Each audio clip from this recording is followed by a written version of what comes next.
So I'm completely overwhelmed. I mean, you know, Samuel told me, can you once talk a little bit about the beginning of Sandec to a few of us and the young people?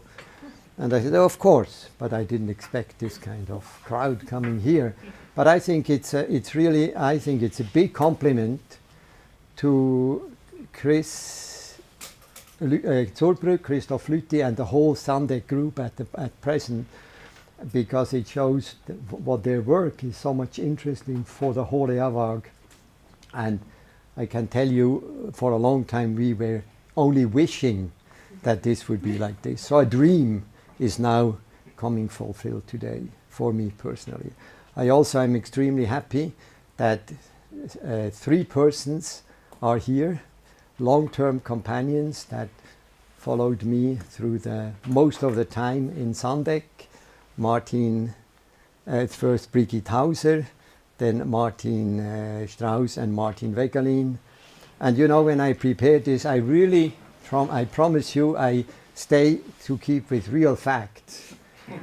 But if these 3 people feel, just try and say alternative facts or just tell me fake news. But I try to keep with the real facts. Okay, so let me start with the big picture. Probably most of you know that Sandec was in earlier day called IRCWD. For many, this is sort of a mystery why it was IRCWD. I will first talk about that a little bit. It goes back to 1968. And then I will mainly talk about the years when I was heading the Sandec from 1979-80 to 2004. And I will spend quite a bit of time on the development of the new concept, how this was done, why it was done. And I think today Sandec is still following more or less this concept. So then I will talk a little bit about our first projects, which I was alone at that time basically, and I did it mainly with external consultants. You will recognize some of the people there actually. Then in 1982 there was a very important year because of Martin Wegelin and Martin Strauss joined me, and we formed research groups on water supply and treatment and the research group on excreta and wastewater management. Well, group is a little bit exaggerated because it was each one person basically. But that was sort of our vision that later on it will be a group. Then in 1980 was the formation of research group on solid waste management, first under my guiding, and then of course Chris Zurbrück took over. Then in 1995 was the change from IRCWD to Sandec, because we were actually tired to get these letters. Dear Professor IRCWD, please send us as much information as possible on sanitation. And so then we actually changed our name to Sandec and Sanitation in developing countries. And it was only in 1995 that we really got a department in Eawag. Before we were sort of a research group. And then in 2000 was the formation of the research group on strategic and environmental sanitation planning. And then in 2004, Chris Zurbrück took over. So you see, in 2004, we had basically the structure that is still today valid. But it changed quite a bit with regard to persons. Actually, the beginning, it was a 2 women and 1 man show. So with me was Brigitte Hauser. Sorry, I didn't have any picture. She is here, sitting here. Maybe you can stand up quickly so that people see you. Brigitte Hauser and Sylvie Peter. And actually, I inherited them from the old IRCWD. Brigitte Hauser was the documentalist and secretary, and Sylvie Peter, translator and editor of the IRCWD News. Now you feel that's very comfortable to have 2 support staff and 1 person, you know. Well, you must imagine at that time there was no electronic word processing. Everything had to be typed by Brigitte, retyped and retyped again, and so on and so on. and Sylvie Peter was actually the translator for whole Eawag. And so anyway, and then in 1982, as I said, the scientific staff tripled. So that was in 94, the size in 94, 98, and then in 2004. Now here you see already some fames that are still here, Chris, Christoph, and so on and so on. This, by the way, is Dulai Kone, who is now with Gates Foundation. So at the end I will show you the picture of Sandec today. Looks again very different. So let me go back to this old IRCWD. What is this mystery? Actually goes back to 1968. It was actually a suggestion by WHO to the government of Switzerland and Netherlands to have two reference centers, one on waste disposal, one on community water supply. And then the Eawag agreed to host the IRCWD here at Eawag. And in Holland, it was then the IRC, which actually still today called IRC for water and sanitation. What were these activities? Brigitte would know much better than I do, because then I was not there. But what I understand, it was a documentation center, you must imagine. There was no electronic databases at that time. There was no such thing as electronic search. So everything had to be done by hand, and Brigitte was sort of punching these cards and putting holes in, and then the one thumb fell down, and that was the one which was elected. So based on, anyway, so, and then it was a publication on compost, because this IRCW was very much linked to the Department of Solid Waste Management, but it was not geared to developing countries at all. It was in general on composting, reuse, and so on. And I think Martin Strauss was also sometimes working there on basically on reuse issues, but very general. Anyway, so one thing I would like to mention here, there were also study trips organized to Eawag and to Switzerland from WHO Follows from developing countries. And that was the only one I saw at that time, because I was in 76, I joined Eawag. There were these people here working at Eawag from Ghana, from Nigeria, working in the laboratory on these high sophisticated lab equipment. And I felt it's very strange that these people come here and work on these very sophisticated lab equipment.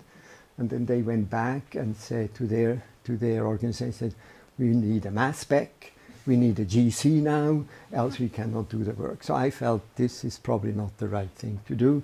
But anyway, I was not involved in that at that time. Then came 1980, and that's when actually the director, Werner Stumm, and Hannes Wasmer, the deputy, and Uli Bundi was also at the staff then. They invited me to come to their office and said if I would be willing to come up with a new concept of IRCWD.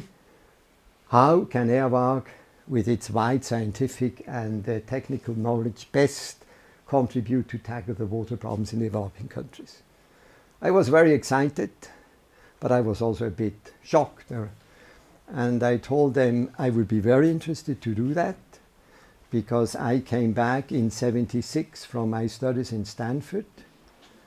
I worked in the engineering department for 3 years, and I was always very interested in problems in developing countries, because I had a lot contact with people, especially from Latin America, from Asia, and already at that time I felt the real problems are really not in Switzerland, but they are in other parts of this world.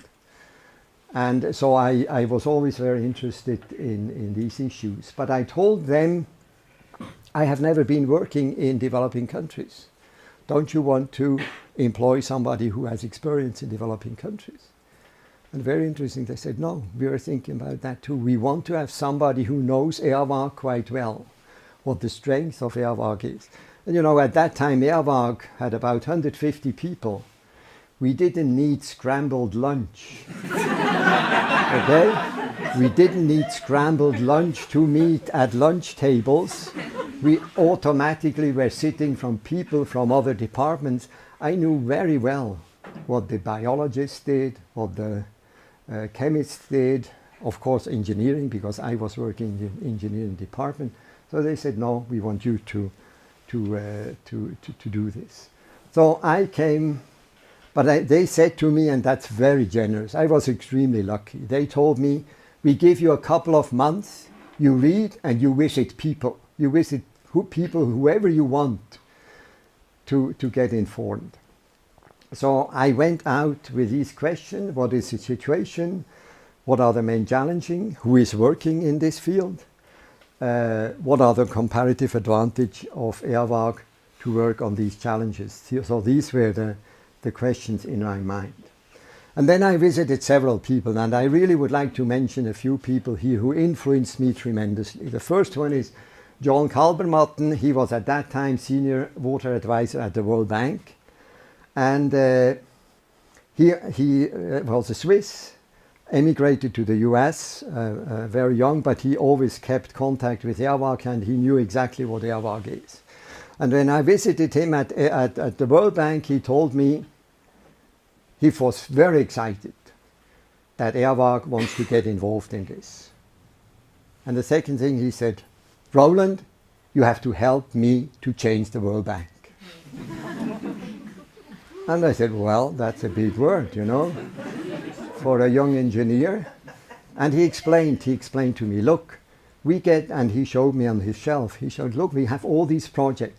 These are all master plans from different countries, different cities, especially in Africa at that time.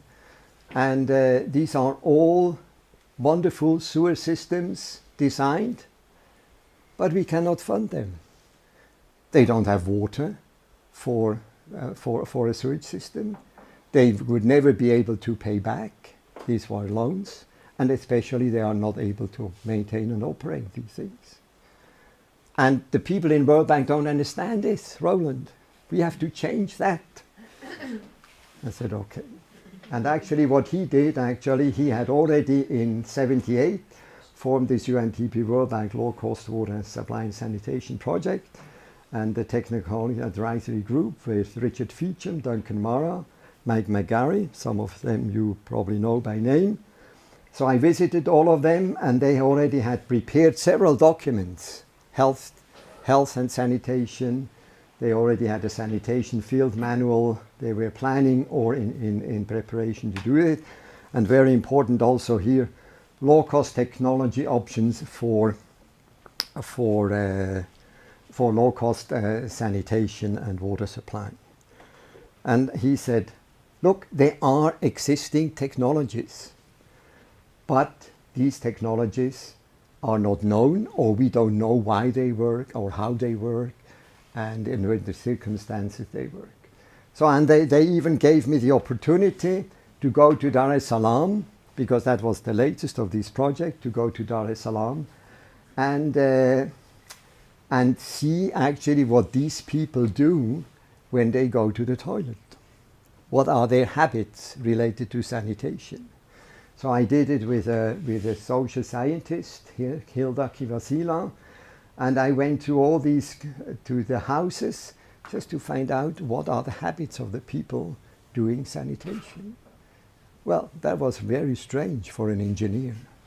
But I do understand, that was the moment I understood that social sciences is the clue for this. And I think Bernhard can confirm that as long as I'm at Eawag, I was always fighting that there is a social science department or social scientists, and not only for Sandec or IRCWD at that time, but for Eawag as a total. So that was a big impression that made on me. And then what I also learned is that in 1977 there was the first big conference on water, actually in Mar del Plata, and there it was decided that 1980 to 19 is the first international drinking water and sanitation decade. And look at the mottos: water supply and sanitation for all by 1990. some for all instead of all for some. What does that mean? Make sure that everybody has a minimal service before everybody gets or some people get more. Sounds very familiar, isn't it? When you think about the MDGs or the SDGs. And we all know how the situation in reality looked like. From 80 to 90, well, water supply went down a little bit, people without access, but sanitation stayed the same or kept just up with the population growth. And you know that till today, more than 2.5 billion people don't have access to sanitation, for instance. So this was just a big, nice wish. Of course, what the problems while we were here working at that time, mainly working on eutrophication issues, on nutrient issues, optimization of these big urban infrastructures, it was very clear that in developing countries the big problem was related to safe drinking water and sanitation. And these are actually exactly the wording that I used at that time. If you read what were the problems then, looks very familiar. It's still today the same. So one thing I also learned, which was important, that there were existing technologies used in different places in developing countries, developed in India, for instance, low flush toilets, the one in the VIP in Zimbabwe. But the point is that it was always very anecdotal. So one didn't know which systems work in which kind of places, under which circumstances, and that's what John Calvermatten meant. He said, look, if a research institute like Eawag, which has quite a big, was very had a very good name, then we can bring scientific evidence and find out why some of these systems work or do not work. Mm-hmm. So when I came back, I felt like this guy. Huge problem, very little tool. I think our budget was about 250,000 at that time. And but I said to myself, after listening to all these people, don't give up. Don't give up. And I also learned nothing is impossible.